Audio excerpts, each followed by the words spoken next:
Hey everybody, it's me, Bryson Booker, and it's time for another tutorial here on the Soundcraft Signature 16 console.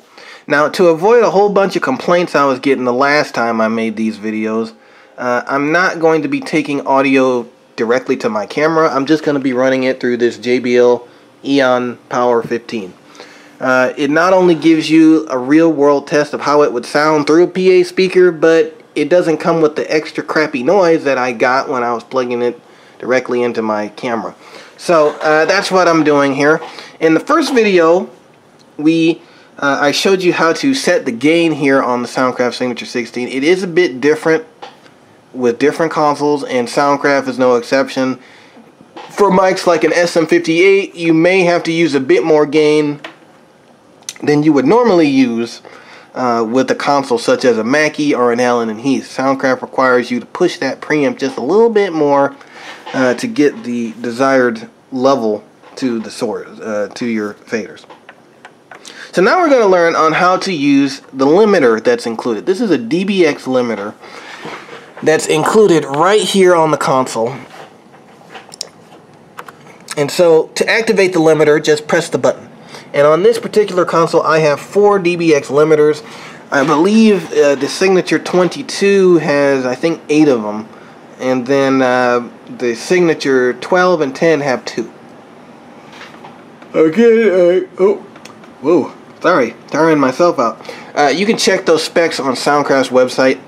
But again, to activate the limiter, just press it in. Now, you may be thinking, okay, now I have compression on my vocals, right? Well, don't feel so happy yet, because you know, you really got to push this preamp in order for to kick this in.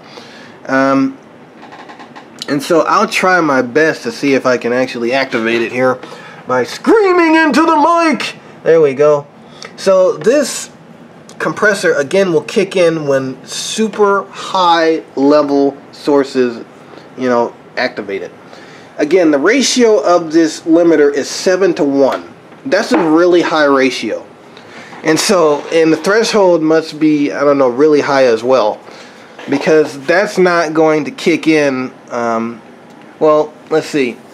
The ratio again is 7.1, so that's a high ratio, but the threshold is probably also super high.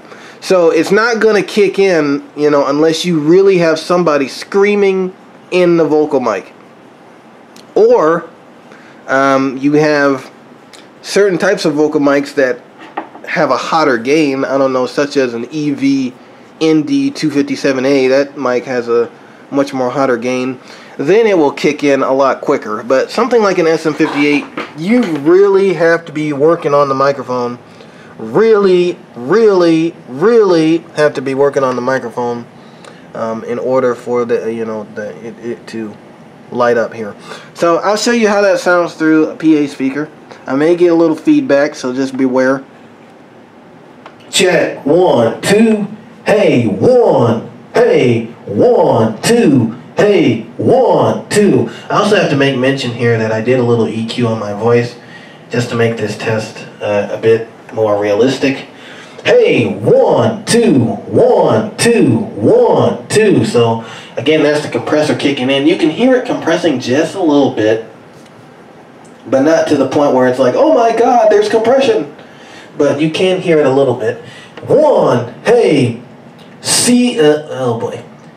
Bacon, lettuce, tomato. But some things it will not compress on, such as that sentence. But let me see. Let me think of something else to say. Babies! There you go. If you yell something, then it'll work. Alright, but that's how the limiter works here on the Soundcraft Signature 16. It does take a lot. You really have to yell through the microphone. But, I mean, if you have a loud singer, that's no problem for this compression to kick in quickly. So it's a pretty good compression unit from DBX included here on the Signature 16. It's a pretty reliable unit. And it'll save your speakers as well as your console from clipping. Check it out.